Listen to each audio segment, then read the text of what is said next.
Dentigerous cyst,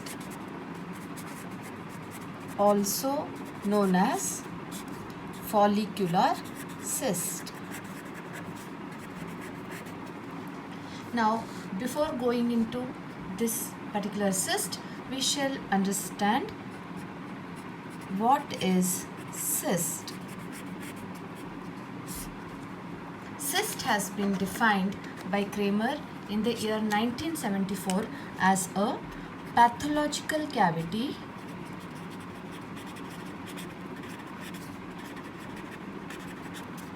having fluid, semi-fluid or gaseous content, and which is not created by the accumulation of pus. Most importantly, it is frequently but not always lined by epithelium. Given by Kramer in the year 1974.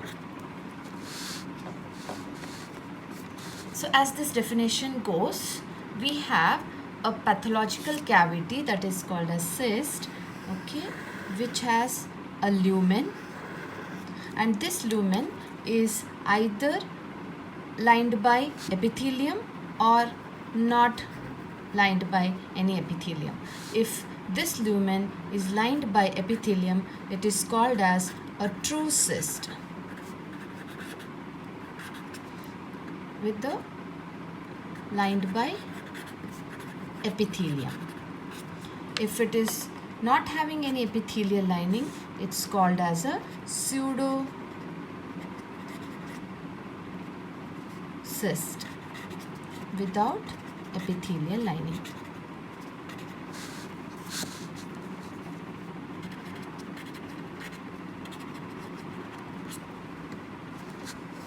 Now, when it comes to the true cyst, which is lined by epithelium, it can have two types of origin for this epithelium. One can be non-odontogenic epithelium, and if a cyst arising from non-odontogenic epithelium, it's called as non-odontogenic cyst. And if it is originating from epithelium of odontogenic tissues, then we call it as odontogenic cyst. Now, this odontogenic cyst can be caused due to two conditions. One can be just a simple inflammatory situation. So, the cysts arising from inflammation as inciting agent, they are called as inflammatory cysts, and some can be developmental in nature, they are called as developmental cysts. One such developmental cyst that we are dealing with today is the dentigerous cyst. Now we shall understand what is dentigerous cyst. Dentigerous is a Latin word meaning tooth bearing. Denti is tooth, gerous means bearing.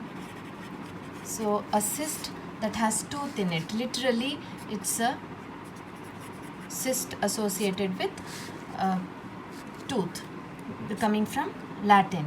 So this is what we see in dentigerous cyst. A tooth is inside the cystic cavity where the cystic lining attaches to the neck of the tooth, and fluid collection happens here between the follicle, that is the reduced enamel epithelial lining, and the enamel surface. Here is the fluid collection leading to the formation of a dentigerous cyst. Quickly we'll go through the radiographic features of dentigerous cyst. It is mostly an unilocular lesion. Okay, and there have been three types of radiolucencies that have been observed. One is called as the central type, where the crown is in the center of the cystic cavity. So unilocular radiolucency, where the tooth crown is centrally located. So this is the central type of dentigerous cyst. The second type is the lateral type, where the crown is like this. The radiolucency is seen, the cyst cavity kind of expands in a lateral location of the tooth, and this is the lateral type of dentigerous cyst. Third type is the circumferential type,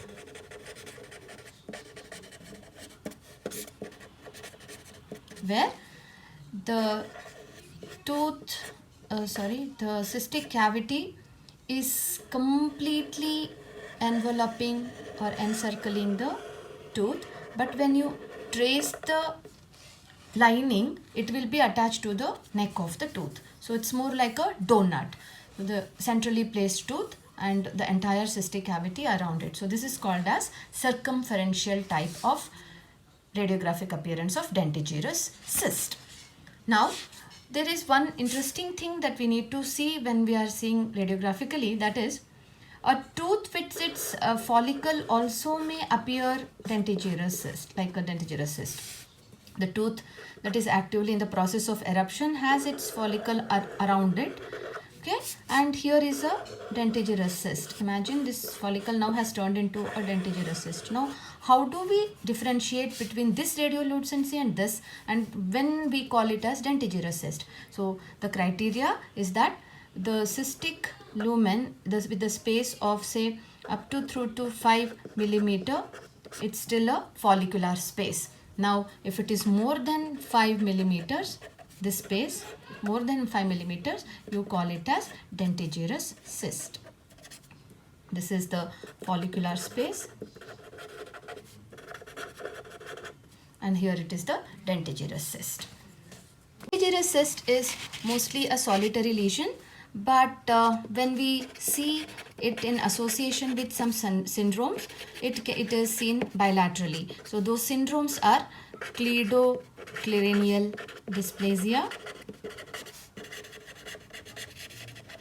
and Maroteau-Lamy syndrome.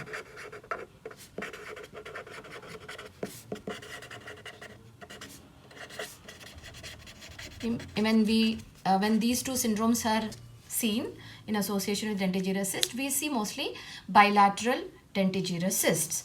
So this is the radiographic and few important things about dentigerous cyst.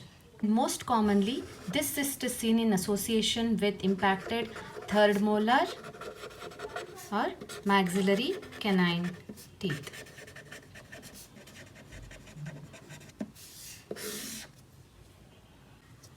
Now we understand how this dentigerous cyst forms, that is pathogenesis of dentigerous cyst.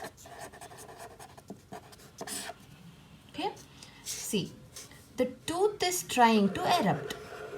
Now there is a lot of force applied by this tooth on the tissues around. So this is the tooth that is trying to erupt, and this is the follicle around it, and here is all the connective tissue, that is the ectomesenchyme around, which has lot of blood vessels, etc. Now the tooth that is trying to erupt is applying lot of pressure on the surrounding tissue, which leads to obstruction in the venous outflow.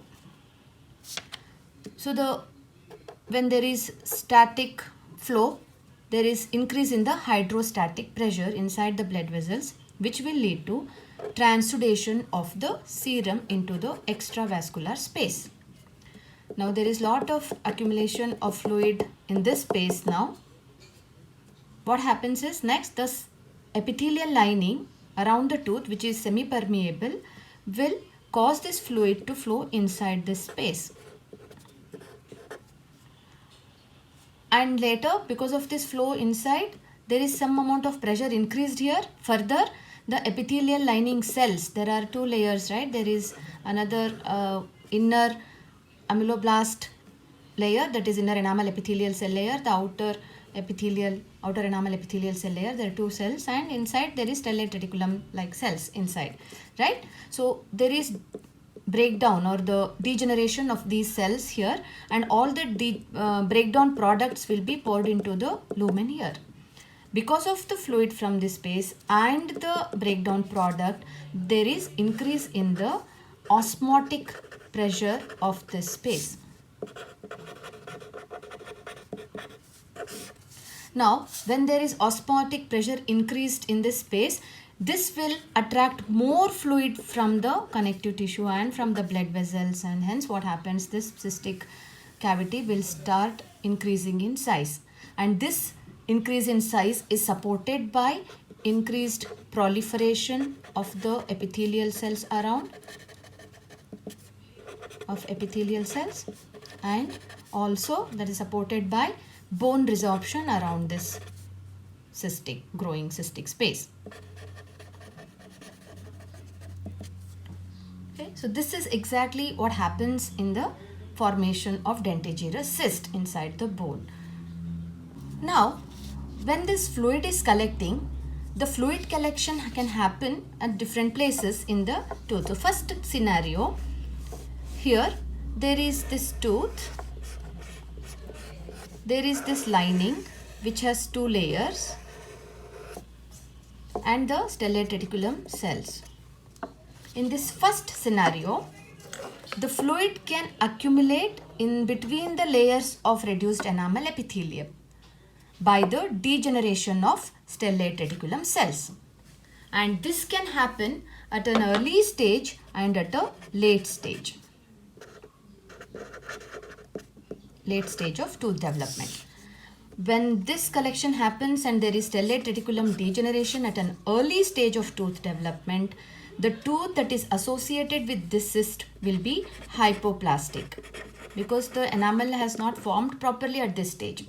And if it happens, the stellate reticulum degeneration happens at a later stage where the tooth formation has been completed, then the enamel will be okay.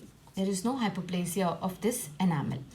Okay, so these are the 2 stages, and this is the first case scenario where the cyst has formed by accumulation of fluid between the 2 layers of reduced enamel epithelium. The second scenario is when the fluid accumulation happens between the enamel surface and the reduced enamel epithelium layer. Here, the fluid collection happens here.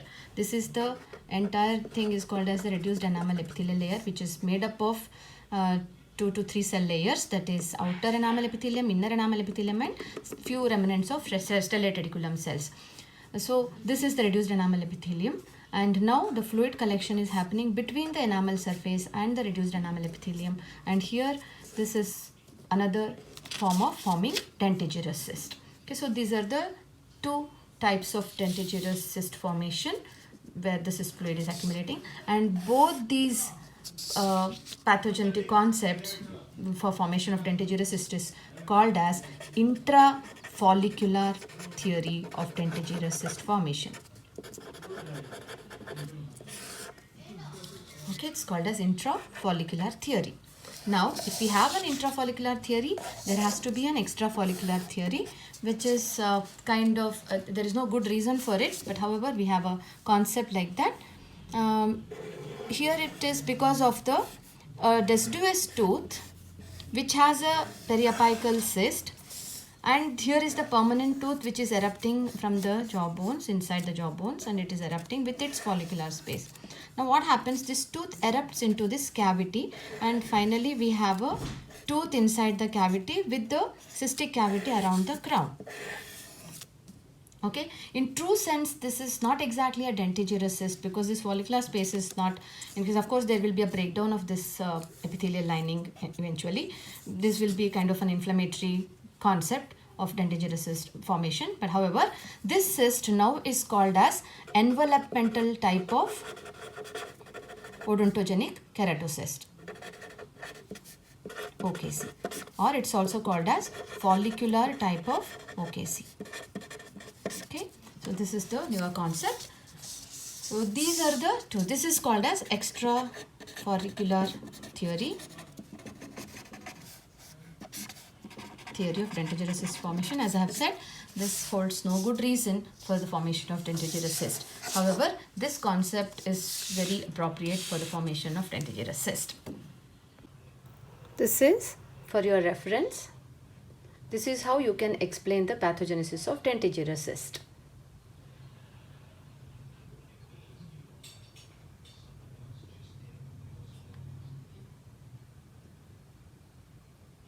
Now, when we have to draw a histopathologic diagram, let's just understand what part of the tissue we have taken to observe under the microscope. Here is the tooth with the dentigerous cyst lining. This is the lumen and this is the connective tissue wall around it. This is the epithelial lining. So if we take a portion of this cyst like this, okay, and we make thin sections of it, we see epithelial lining, lumen and the connective tissue portion. So this portion is what we will be drawing in the histopathology diagram. Microscopically, what do we see in this cyst? We see epithelial lining, which is a thin stratified squamous epithelium. It is just 2 to 3 cell layers which resembles reduced enamel epithelial like cells, because you've seen this is the reduced enamel epithelial area. There is no retipeg formation. See, once you understand how the cyst is formed, it will be very easy for you to understand or write about the histopathology. No retipeg formation. Only this retipeg formation happens when there is inflammation. When secondarily the cyst is infected and leading to inflammation, there will be proliferation of the epithelium and there will be retipeg formation. Okay, just remember this concept. Next is the connective tissue wall, which is very thick wall and loose fibrous stoma. Okay. In the epithelium, sometimes we do see Rushton bodies. We'll understand what are these Rushton bodies in another video. So these are the Rushton bodies, which are refractile bodies. Sometimes in the epithelium we do see mucus differentiated cells. We see sebaceous differentiation of epithelial cells, and we do see ciliated columnar epithelial cells. So these are the different types of differentiations we see in the lining, epithelial lining of the dentigerous cyst. And this dentigerous cyst can have some complications. It can lead to the formation of epidermoid carcinoma. It can form mucoepidermoid carcinoma, and it can form ameloblastoma.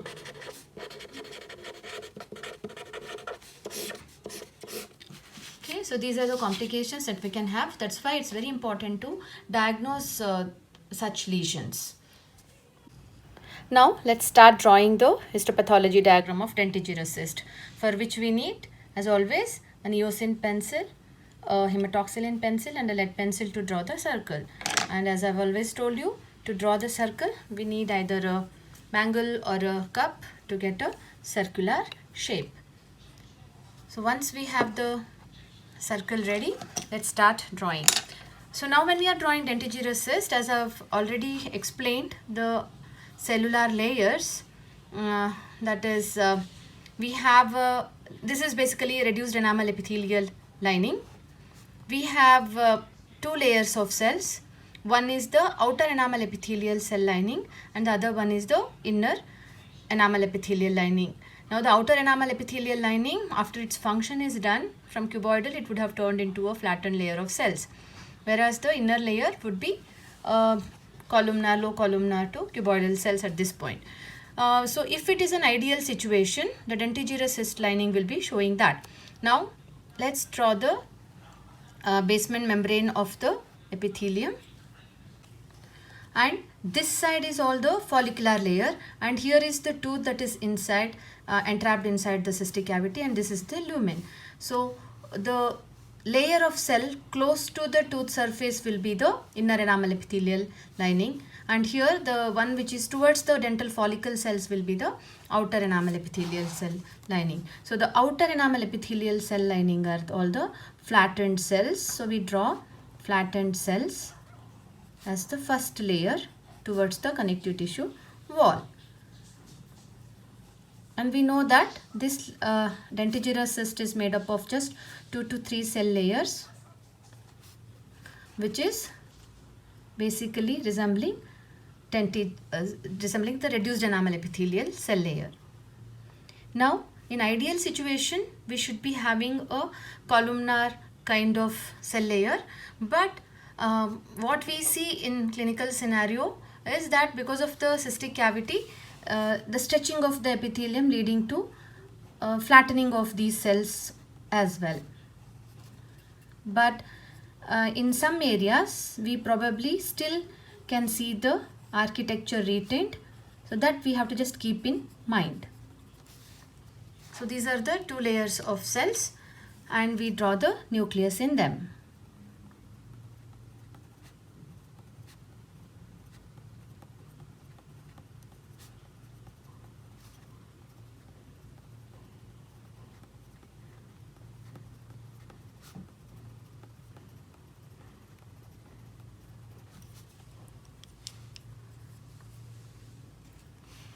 Now we have to show the connective tissue. So the ground substance first we draw, which is all eosinophilic, and this connective tissue wall is a loose one, fibrous connective tissue stroma we see in dentigerous cyst, because it is ectomesenchymal and it is the dental follicular tissue or the dental sac tissue.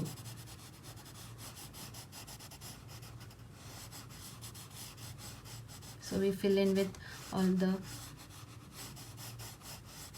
eosinophilic areas. Now we start making the collagen fibers.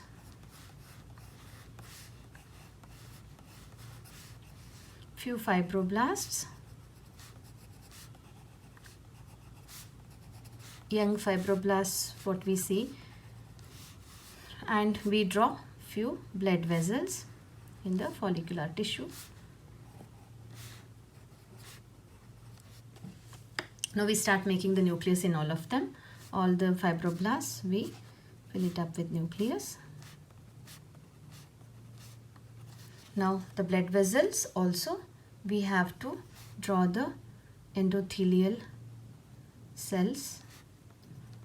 As in my previous videos I have mentioned, the blood vessels we have to just draw a novel shape structure. It's just a representative of blood vessel which is lined by endothelial cells. So ideally we should be drawing endothelial cells like this, making up the blood vessel.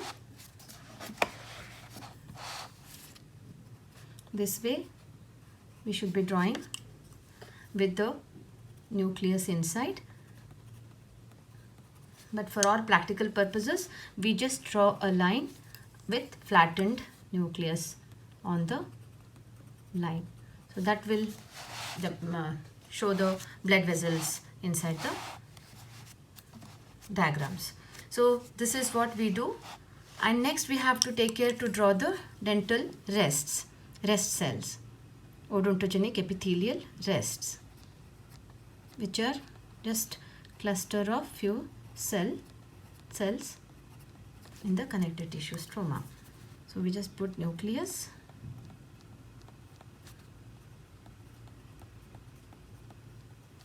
So a few islands like this we see in the connective tissue wall. Now this is pretty much the diagram for dentigerous cyst. We can draw another layer of epithelial cells. So 2 to 3 cell layers should be okay. Sometimes we do see mucus differentiation of the lining cells. Sometimes we see sebaceous differentiation. Sometimes we do see ciliated columnar epithelium in dentigerous cyst. These are all the variants of dentigerous cyst. I'll just show you how to draw if such an epithelium is to be drawn. especially for the postgraduate students. Now let's start labeling this. So I'll just want to show once that this particular epithelium in ideal situation, so we can make it as an inlet. Okay, so or we just this part is taken up and blown up. If you can see that this is an lining with flattened cells here. In ideal situation we would have seen the columnar cells, because the other layer is also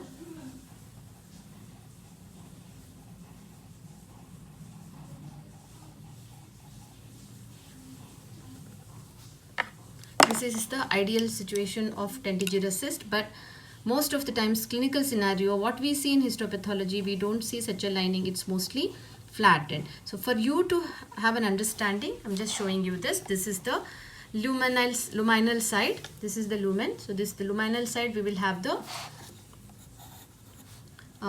columnar cells, that is the amyloblast after they finish their function. These are the amyloblasts. These are the flattened outer cuboidal outer enamel epithelial cells. Now let's, with this in mind, this is the, of course, the connective tissue part. This is all the connective tissue part. So just have that in mind. But what we see is just this. So now let's start labeling this. So we have the drawing of dentigerous cyst.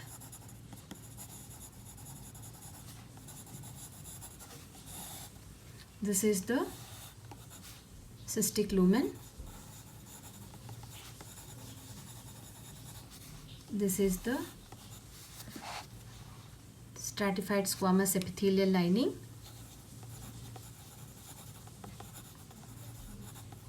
Squamous epithelial lining resembling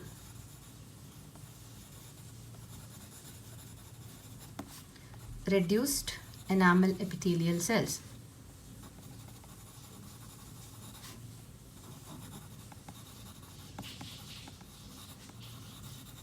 This is the connective tissue wall.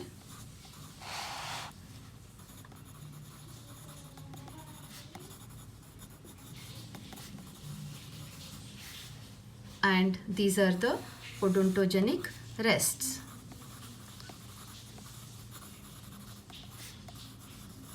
In the connective tissue wall. So this is what we need to draw for dentigerous cyst.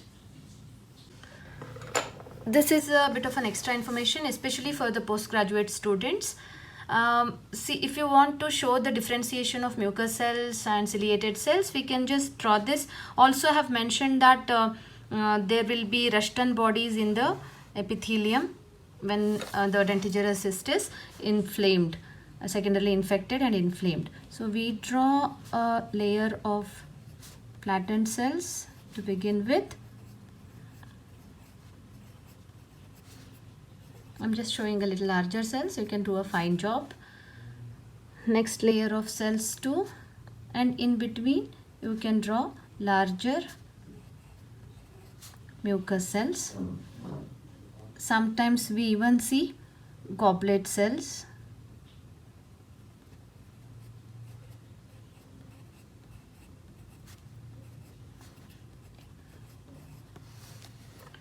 In the same epithelium, if you want to show the stratification, that is ciliated columnar epithelium, we can do that too. Generally, if it is seen like this, we will see another a cystic lining, especially of this variant. So very rarely it will be combined, but just for you to understand that this is how you can draw, I'm just showing it like this.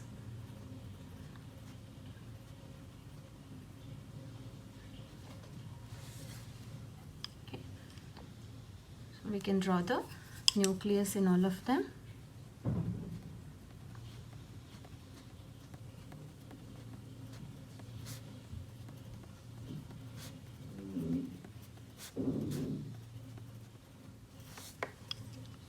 And we have ciliation on top. Okay, so this is a portion of lining. It's just in the same diagram I've shown you ciliated epithelial lining and the mucus cell variations.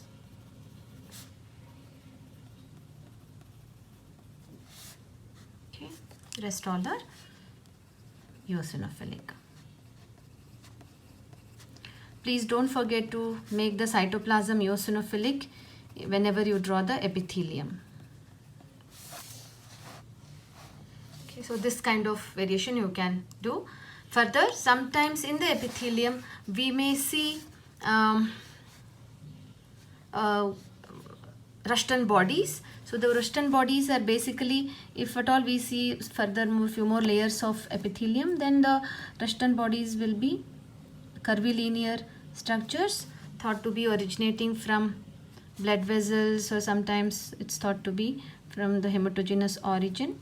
So you can have such bodies. They are eosinophilic refractile bodies.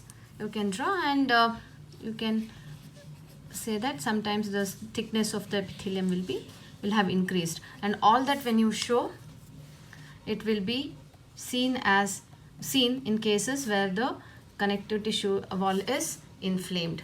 So it's basically inflamed epithelium, inflamed dentigerous cyst. So that is the case when you are drawing.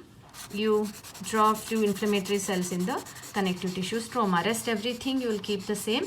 Just few inflammatory cells you will be drawing in the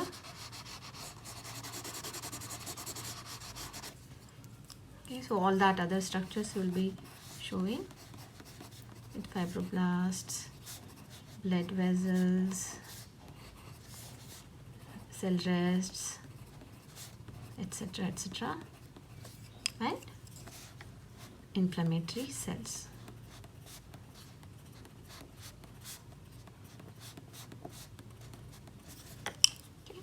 When the dentigerous cyst is secondarily infected and inflamed, you may even see the keratinization, then the proliferation of cells, retapic formation. Otherwise, dentigerous cyst, as you have seen in the above picture, there won't be any retapic formation. It is a flat interface between epithelium and connective tissue. So inflammation changes a few things. Along with that, we may see such differentiation in dentigerous cyst. So this is all about dentigerous cyst. Hope you liked it. Please feel free to comment on this.